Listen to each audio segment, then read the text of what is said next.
we are green to go. This is faster API development with mock services. We're at Drupal GovCon 2025. I lost track. It's like my 10th GovCon or something like that. Anyone remember the old Department of Commerce days when they shoved like 25 of us into a conference room for 10?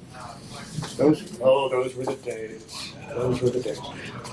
I'm Ken Rickard. You may know me as Agent Rickard. I've been around for a very long time. I've been doing Drupal since 2005. Yeah, great stuff. I do a lot of things.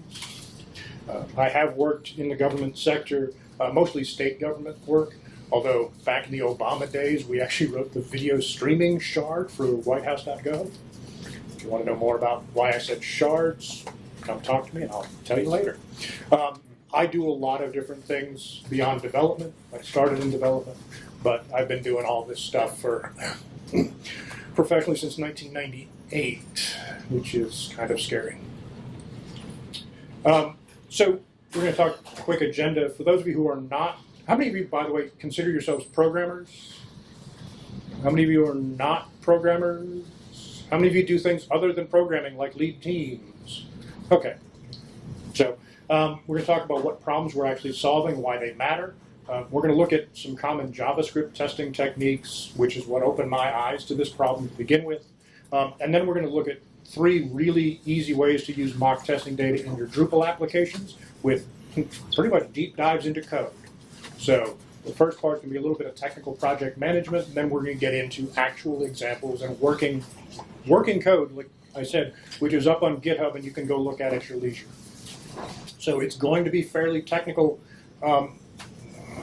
I would say you need to be a moderate level developer to understand the basics of what I'm getting at. But you can, trust me, you can catch up in an afternoon. It's not hard. So why this talk?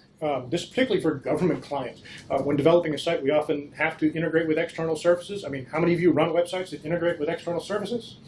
How many of you had delays in deploying those external services? Were they contracting delays by any chance?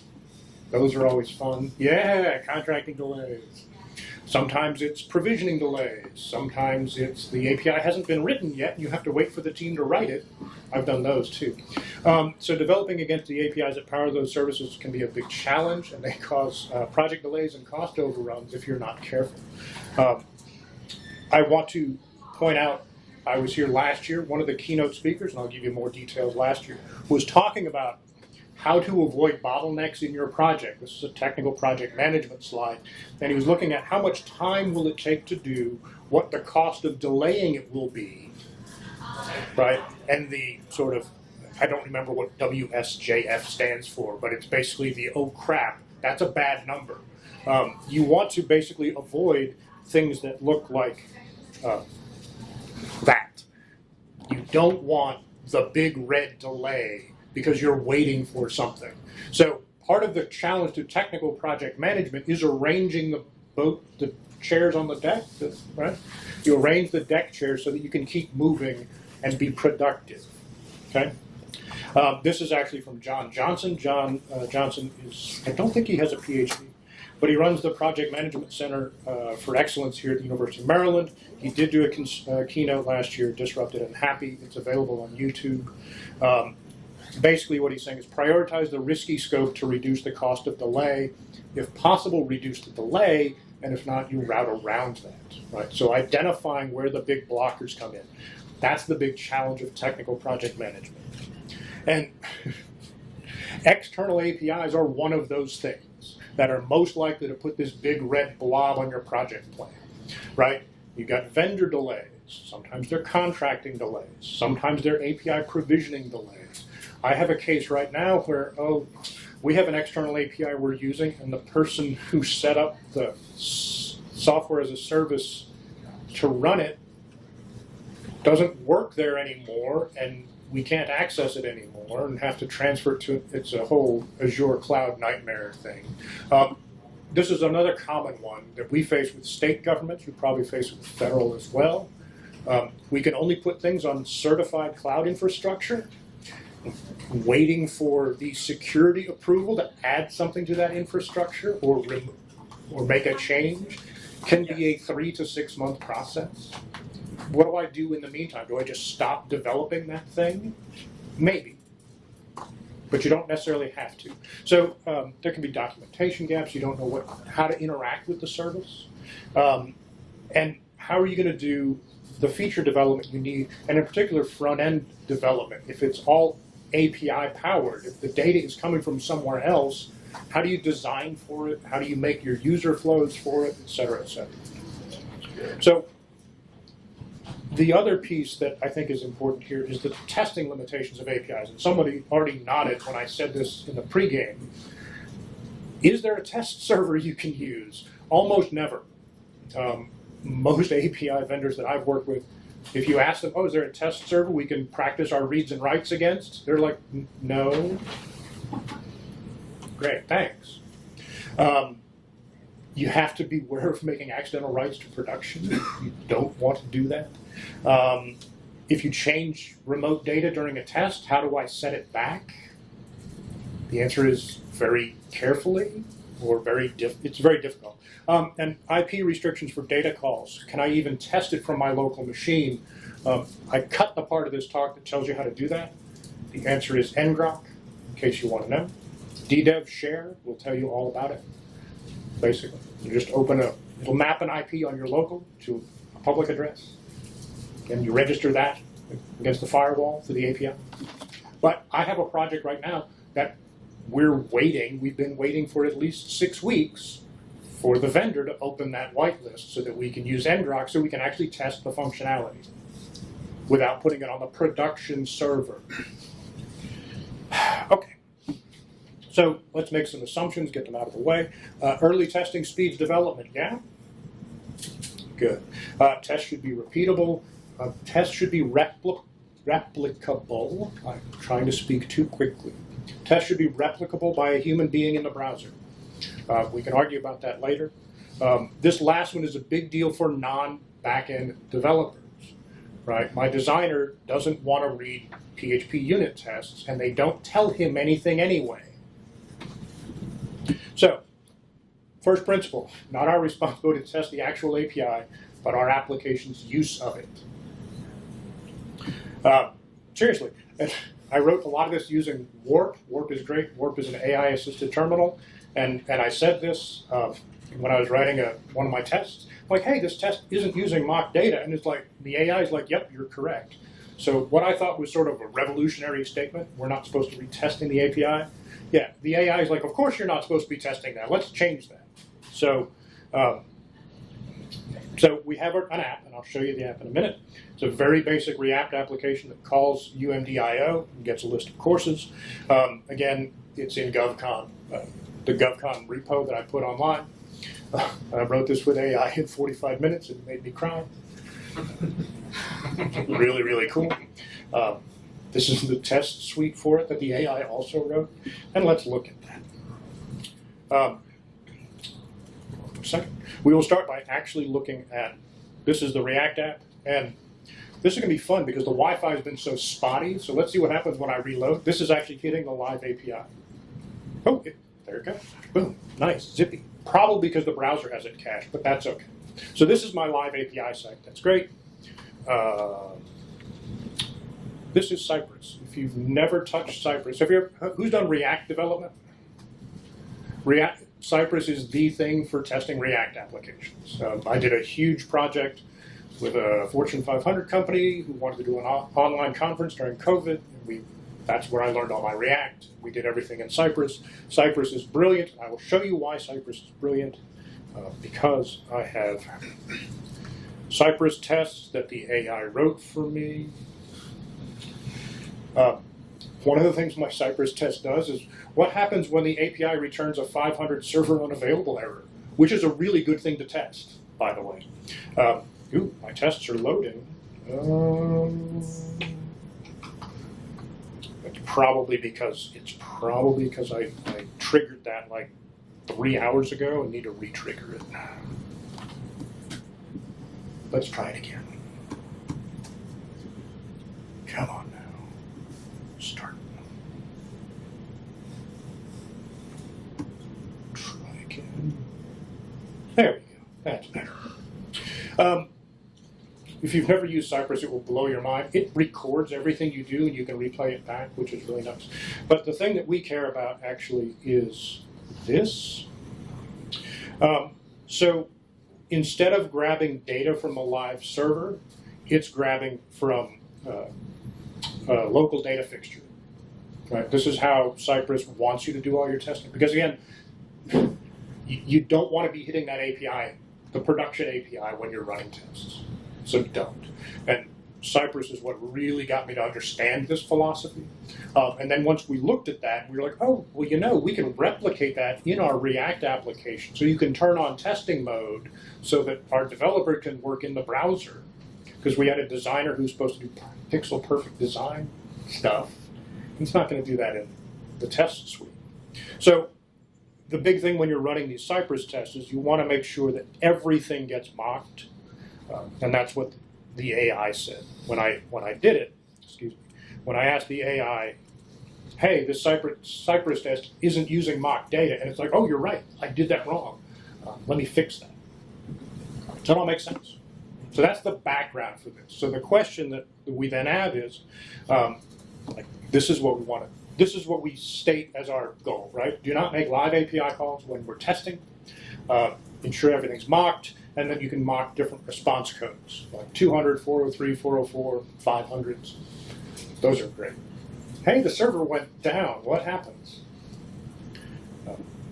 So now we can trust that our application is going to behave regardless of the API status. Right? Okay.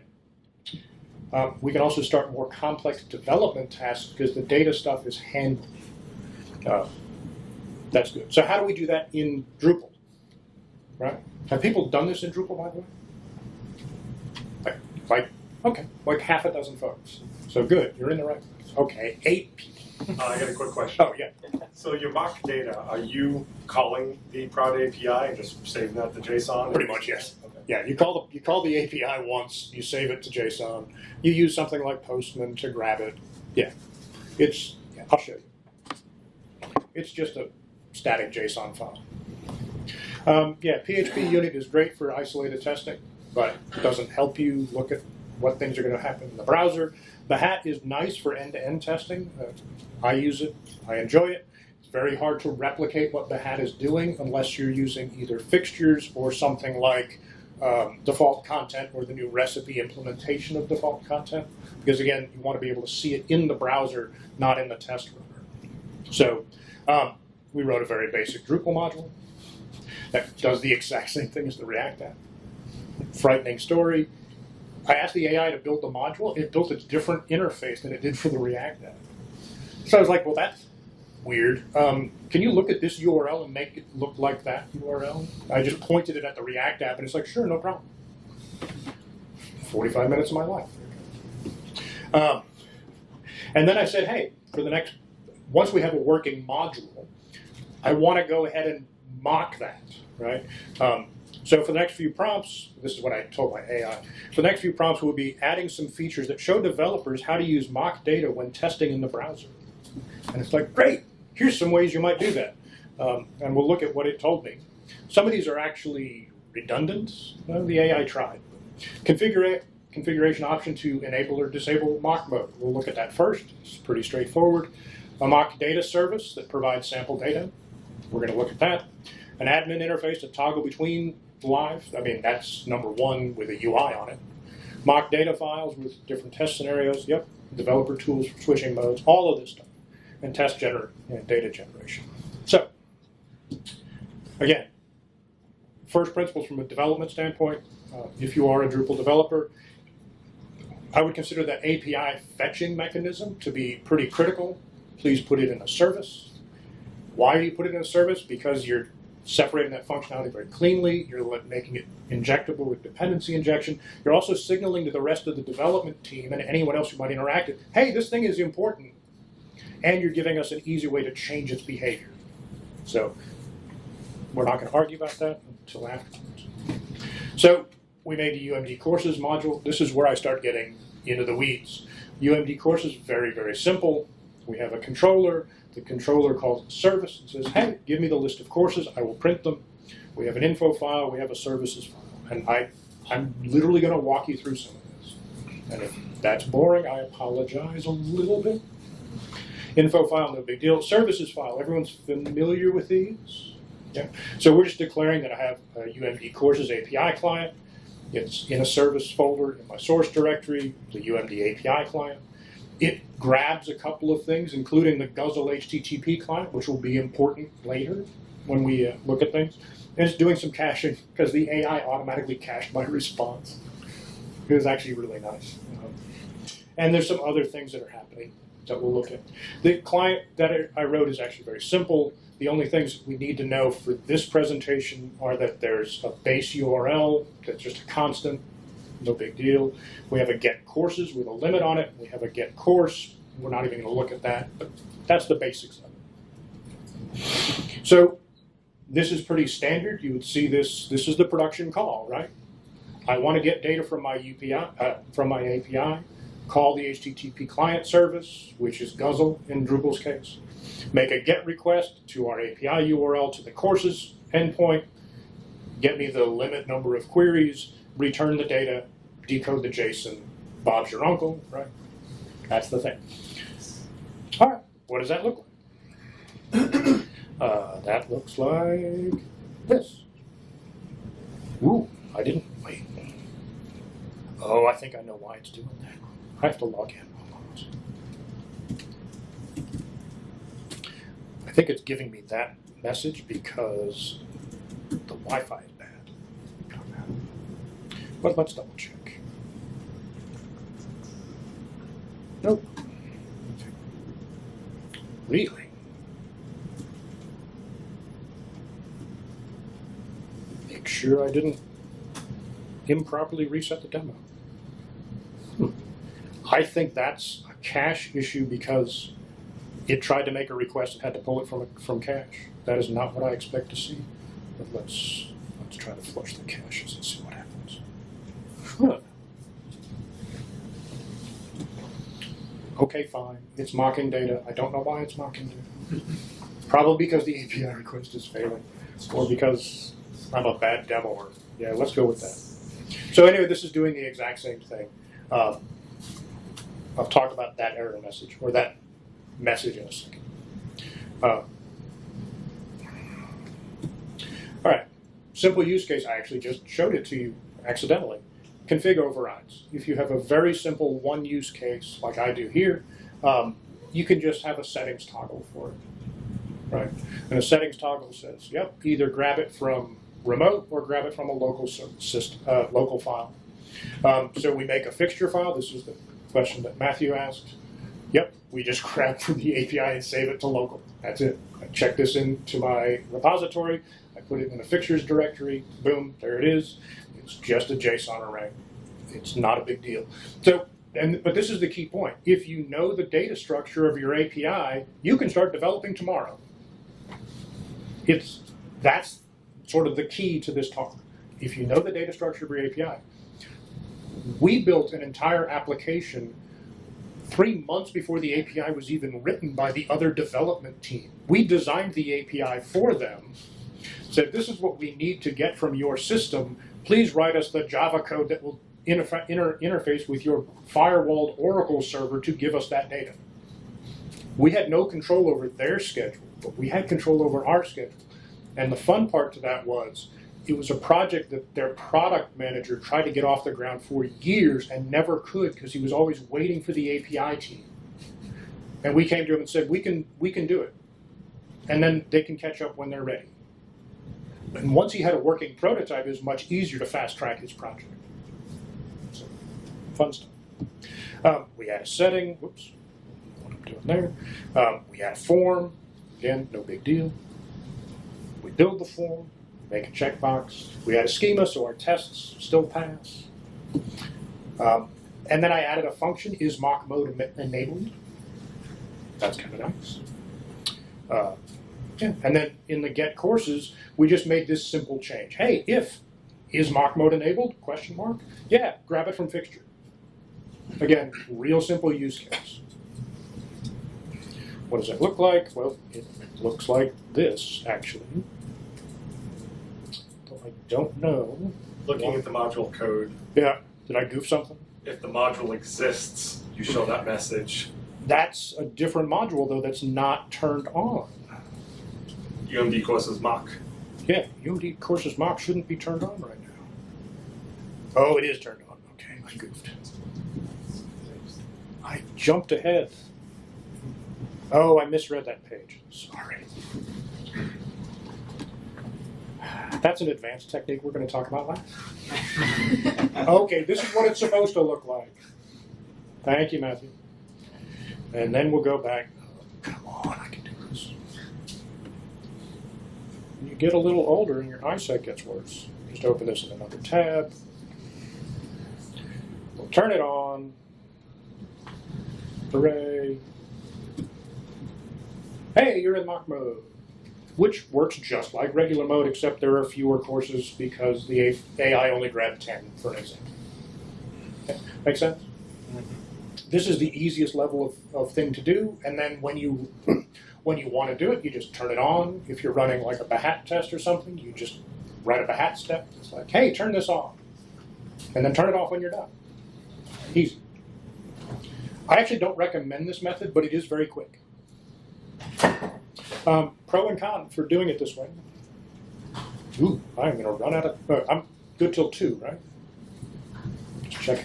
I would like to check. I got 24 minutes. We're doing great. Configuration pro and con. It's quick. It's super obvious. Having a setting helps non-developers if they want to interact with it.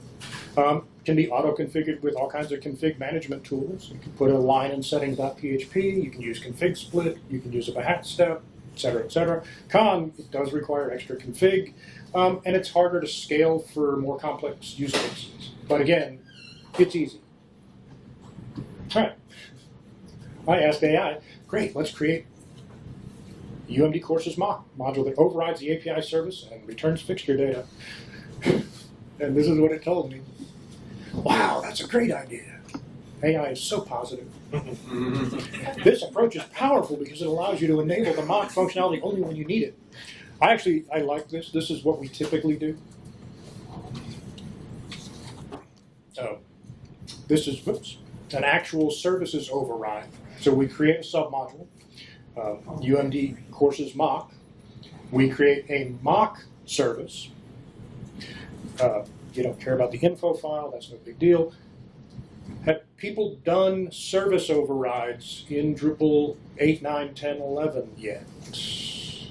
I want to point out something that's really important. The first time I did this, I did it wrong. You see that UMD courses API client mock inner? That's critical. That's actually passing. What we're doing is what Symfony calls service decoration. So we're decorating the API client that I showed you in the first step. But we're also passing that service to our service so that we can use it if we want to. This is critically important if another module wants to do the same thing.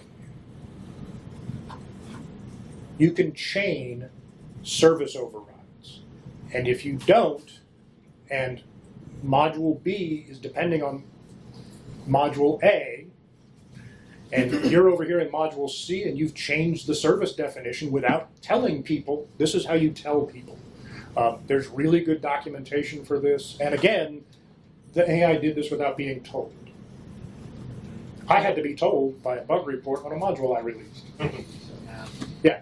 So you're substituting the service instead of like extending the service and overriding that? Technically, I'm decorating the service, which is like writing a class extension to it. So I'm basically saying, don't use the base class, use my class instead, but I still have access to the base class if I need it. It's a little bit odd. Symfony has really good documentation on this. And that's preferred over the extending over the base, but then now you can override. But Yeah. Yeah, there used to be a magic naming service overrides thing you could do. Don't do that anymore. It's bad. We can talk about that later. Does that work on final classes? I don't know enough PHP to answer that question. The question was, does that work on final classes? And I'm like, probably not. Probably not is my answer, because final means just that. And anyway, so in the mock API client, is mock enabled is just true. It's always true. So if anyone ever asks, hey, are we in a mock mode? Yes, yes, you are. Yeah. So most of the APIs that we work with, they have some kind of like OAuth or SSO on top of it. Can we mock that security as well? For test development purposes? So you're asking, like, can we mock like a login, Yeah. SSO login? You can, yes. Typically, you do, like, I've written OAuth stuff for Drupal before. This OAuth was your question? Yeah. Anything like most of the APIs, like they do have some kind of security before that. Oh, right, I know what you're saying. Yeah, so An app or something. you can do that. So you're basically asking, what kind of auth header do I have to send to my API call? In the testing infrastructure, when you're mocking things, you probably don't have to worry about that because you're returning from a fixture anyway. But there are ways to do that. That's a little beyond what I was going to talk about today. But you can do it. What I've typically, like, one of the good modules to look at this for is the Acquia DAM module. If you're familiar, Acquia DAM is their asset management module. And their test suite uses a lot of these techniques. And you could go look and see if they're overriding the auth mechanism, because you certainly could. What I've done in these kind of cases is I will also then mock the auth and just return true, and return like a dummy account. Yeah, that works fine. So in this case, we rewrite the mock. We rewrite the in the mock API. We just rewrite the get courses method, which is perfectly fine, and we just point it to the file that we made. And what does that look like? Well, that looks like what I accidentally showed you when I was accidentally showing you. But that's it. So we'll turn that off. I know I'm using the actual interface here. D courses model. Turn that on. And the only thing that should really change is it's not telling you that it's on a mock service. That's the code Matthew was looking at. Oh, if it's turned on, it's going to tell you that. Again, very simple, very straightforward. This is sort of my preferred method because it's really clear. And if you have, you might have, like this is just a read-only API. It's very, very simple. But if you had an auth API and a read API and a write API, you might mock. You should probably write those all as separate services, and then you'd mock them all individually, right? So you'd be able to say, oh, right, make a mock auth request, return true, boom, done. Oh, make a mock write request, et cetera, et cetera. So that's what that looks like. Service override, pro and con, very powerful when you need to chain multiple things together, right? So if you have these multiple use cases, like authorization, right? It's obvious to most developers who are intermediate level and up. And if not, it's really well documented and pretty easy to get caught up on. And it can be auto-enabled also in config management. The con, it is more advanced. There's a bit of a learning curve to it. And you have to pass that inner service or bad things can happen. You might not notice until you turn on that module you didn't know you needed. Yeah. I'm just asking a question out, John. Because you're using AI to generate the code, did the AI have an easier time with this because it's a more, like you're layering on a pattern and you're saying, decorate this. Therefore, it doesn't really, it looks at the interface, it doesn't really need to understand what's going on, and then you guide. I'm just curious. Yeah, the question was the AI, why was the AI successful at this task? Probably because it's documented. The Symfony documentation covers this stuff pretty well.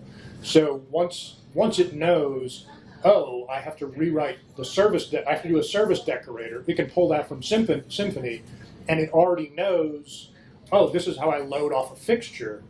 Combining those two things becomes pretty much simple for it.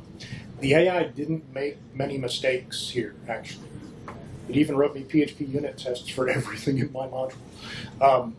So that's fun.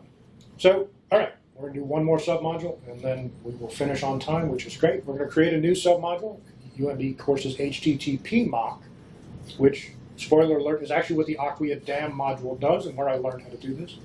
That checks any call to the Guzzle service and intercepts it. This is super powerful and very, very useful. Hey, and I asked the AI to do this. Hey, that's powerful and flexible. Overriding the core HTTP client allows you to mock any API call you want. Literally any time your PHP code makes an external request, you can intercept it and do what you want to with it, which, by the way, is what Cypress is doing. Cypress has a function called intercept that will listen to your app because it's assuming you're pulling your data from somewhere else. And so it'll just listen to paths. Be like, oh, yeah, there's an API request happening here. What would you like me to do? Piece of cake. So how do you do it? Well, we created another module. We did another mock service. It's the exact same pattern. The only real difference is what we're changing, because this is a little more complicated because you're dealing with a more complex service. If you can see it in the code. There in the GitHub repository, it'll show you there's some to-dos in this code, because if I only rewrote this, it would say, hey, you haven't fulfilled the interface. You have to declare this an abstract class. So we had to add like 8 empty methods to just make it work, even though this is all I care about. So in this case, again, real simple check. If the string position on the URI contains api.umd.io, I want to respond to that. Piece of cake. And there's lots of ways you can handle this. You could then have switches based on the path, all kinds of things. But this is the basics of it. And what we're doing here is we're behaving the way Guzzle does. We're not returning the JSON itself, we're returning a JSON response. This, I think, actually the API might have gotten wrong. We should be returning a new JSON response. Yeah, if we'd use a JSON response handler, we could avoid some of this.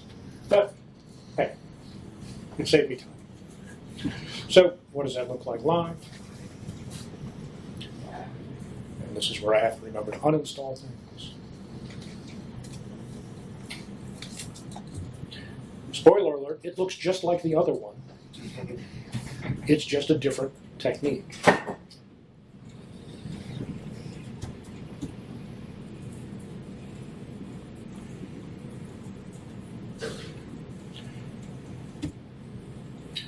So this is now using mock HTTP. Mock HTTP is super powerful, and again, Acquia DAM module is doing this in its. It has unit tests that don't need to do this, because unit tests mock everything, but it actually has some functional tests that do mock this. And they have very extensive, actually so extensive it's kind of hard to parse, very extensive test cases. Where it's like, okay, now grab me a JSON file for this type of object, and for this type of object, and for this search, and for... So you can do lots of really interesting things here. All right. HTTP client override pro and con. It is very powerful for multiple use cases. It's also really easy to break your site if you're not careful. You can mock server errors this way. You can do that with, it's harder to do that with pure JSON. But if you're mocking the HTTP response, you can very easily say, yep, return a 500, right? Because it's important that your application be able to catch that. It's actually real familiar to React devs and other people who use non-Drupal tooling. It's like, oh yeah, you want to test this thing, just here's where you learn enough PHP to write this. You can auto-enable it. There can be some complex response loading logic. I say nice things about the Acquia DAM module for teaching me, but their code is spaghetti because it's a... Anyone use cyclomatic complexity testing on their code? Yeah, it would not pass. Cyclomatic complexity is basically a measure of how many if loops and stuff you have in a certain method. And we use, what do we use? We use PHP MD will run that for you. And their threshold is like 10. The Acquia DAM is like 15. It's like, oh, this is bad. So refactor a little bit. And it's just because they have so many use cases, and they just haven't split them out in a better way. Fun fact, the AI is also really good at reducing your cyclomatic complexity by breaking up things into smaller methods. Anyway, but the complex response loading logic can make it a little difficult to grok what's going on, to understand what's going on. And you have to pass the inner service again. And I think in the HTTP case, you have to make sure you're only mocking the things you want to. So be careful about path versus server, et cetera, et cetera. That's what everything looks like. So, other things that we did not cover today. You can do the same thing with migrations, right? Let's just say you were using an API to pull nodes in. I did not write code for this, but I'm sure everyone's done it. There's no reason why you have to write that migration. You actually probably shouldn't write that migration against a live API. You can just have a JSON file or a CSV and write against that. Okay? And then recipes and default content will do a lot of this also. The way we actually did the React app, when I learned all the Cypress stuff, is we used the default content module to auto-populate all the Drupal nodes from our API and then test it against that. Because all Drupal was doing in that scenario was passing nodes as JSON. So that worked great for us. So there are other ways you can handle this that I'm a big fan of. So advantages to mock APIs. They are test-driven and replicable across environments. They get developers and designers and clients working very, very quickly. Like I said, you do not have to wait. You can just start, right? And they allow for contracting delays, which is my favorite part. Okay, thank you. Now we have time. We have 8 whole minutes for questions. Okay, we're going to start over here. Have you considered libraries such as like Faker PHP to dynamically generate some of this mock data? So the question is, have I considered libraries like Faker PHP to dynamically generate the mock data? The answer is no, because that's the first I'm hearing of it. And like I said, I thought I was being really hip and cool, and I explained to a friend of mine this morning what I was talking about, and he goes, "Oh, have you used?" What did he tell me to use? Hold on, I'm still in my phone history. Oops. He said, "Have you used?" Oh no. Swagger? Like Swagger? Never heard of it. Use Swagger. But yeah, Faker would probably do the same thing, although I don't know how you tell Faker what the API structure is. You can do it. There's different data types, Oh. like phone numbers, Yeah. names, sentences. Those ones. Got it.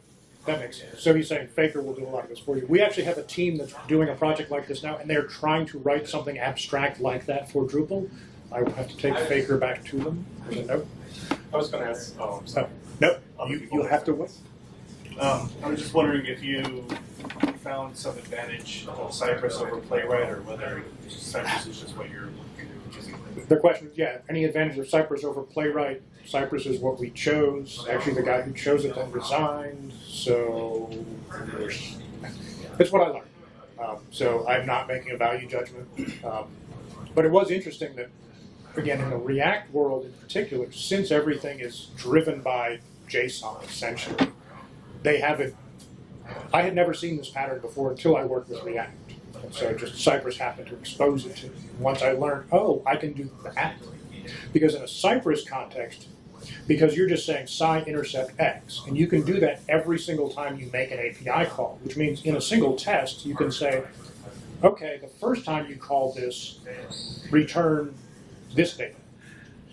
Second time you then press this button, then call this data to pretend that our submission succeeded, right? And it worked. So, but I have no great preference between the two. I actually haven't touched Cypress in like 2 years. That's what I was familiar with. Matthew? I was going to ask a similar question about Faker and how it relates to fixtures. And I can see how fixtures would be nice. Like we won't want to fake the course data because every time we refresh, it would refresh with different fake data. But maybe using Faker to generate the fixture data. Also, like in healthcare, what I'm doing, I would want fixtures for the patients, but when I'm looking for like the device data of the ventilator, that seems like I'd want to just dynamically generate random numbers for that type of stuff, and I can just stick that in where I load the fixture and then inject randomness. Yeah, so again, it's about how would we do it with Faker. And the challenge becomes, but you can't write tests against random data. That's the challenge. So if you can write an app against random data, but you cannot write a test suite against it. So that would be the argument for using Faker to generate your JSON, right? And then then you can go to temp. But so it's an interesting question. The fact of the matter now is too that AI is so advanced. You can just be like, here's my JSON structure. Make me some fake data. Please make me 10 examples of this. You don't even need a library for it because ChatGPT will do it for you in 20 seconds. Welcome to the new world. Yeah. And forgive me if something similar to this has already been asked and answered, but you know, let's say we want to test something that's like absolutely massive. A popular search provider, which shall not be named, search API. You don't want to like go to something from like Google or AWS and download all of it as a JSON file and be working with that in a mock API. So like, what's the best way for me to simulate or mock up that kind of a service? Where like I really want to be making sure that I'm getting access to like the methods I want and need, but I also don't, or the endpoints I want and need, but I don't need to know all of it. Right. So the question is, what happens when you're dealing with a much larger data set? Is it the data set or the number of APIs that's the real question here? Dig in a little bit. Like the size of the data, is that what matters? It could be like the size of all the routes available, like in the API and everything. Right. Okay. So the basic question is, how do you handle this when you have when you have, excuse me, let me finish the question for the recording. What do you do when the API you're dealing with has lots of routes and lots of different things you might have to mock? The answer is you mock them all individually as you need them. Even the UMDIO, I mean, I just pulled the first one. They've got like 24 API calls. You just want to isolate each of them. And again, if you use this service model, you can map out where they intersect with each other, because that's going to be the important thing, which is if I need to mash data from A to B, how do I do that? Or if I need to call, this one first and then this one, how do I chain those things? That's the more common scenario. Does that get to your question? Yeah. I mean, my basic answer is use these techniques. That's how you do it. And no, don't download the whole ocean at once, right? But just you're dealing with, like I did a version of this talk years ago, actually, it turns out, at Yahoo. And I was hitting Yahoo's old search API and auto-generating data in Drupal with it, in Drupal 5. It was fun. And totally illegal against their terms of service. It was great. At Yahoo headquarters. But I only needed to hit one endpoint. So again, you would isolate each endpoint you need. You have a service. You can have a service that calls all of the endpoints you need. There's no reason why, like I had get courses, like you'd want a method for each one. You could have the same API handling, certainly. So I could have get courses, get faculty, get sports, get whatever, all in the same fetch, probably. And that's how you would architect, right? You'd have like a fetch method and then a bunch of get methods, perhaps, just to make developers' lives easier. Because then you'd know it's not the caller's responsibility to remember what the API endpoint is. You just say, just get faculty, and it'll do it for you. So I think that's my answer officially. All right, I have time for one more question. Or not. Yeah? Are you using? Sorry? What I'm using Warp. Warp is great. Warp has a free model. The free model lets you make 150 calls in a month, and I burned through it in an afternoon. They're $15 a month plans, I guess, like 2,500 calls. Might be okay.